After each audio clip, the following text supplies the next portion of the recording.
This sugar factory crushes about 7,500 tons of sugarcane a day.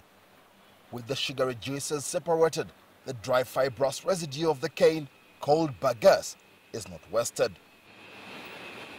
Burnt in boilers, the immense energy released from the vast furnaces runs turbines that produce electricity. It is cheaper for the factory to produce its own power. Thermal energy is about 3 times the cost of the power we generate here. And the hydro may be cheaper in terms of production, but initial investment is very high compared to this type of investment. Despite an initial outlay of $75 million to buy the technology, the electricity generated from bagasse has made Kachara Sugar Works in eastern Uganda self-reliant. As much as 50 megawatts of power is generated here.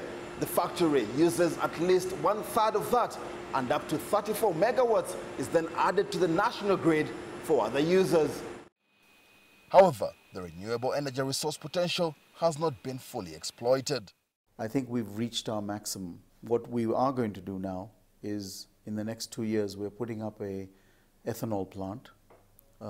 We'll be producing ethyl alcohol, and we will be able to add our ethanol directly to vehicles.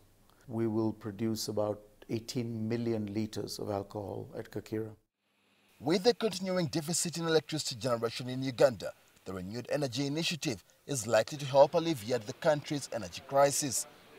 Renewable energy producers, however, feel there are limiting policies in integrating the optional power sources on the national grid. We have 2 issues we've been fighting, having dialogue with the government, and it's been disappointing, is we want a compulsory blending policy, and we want a favorable tax regime. But I think we should be encouraged in this area.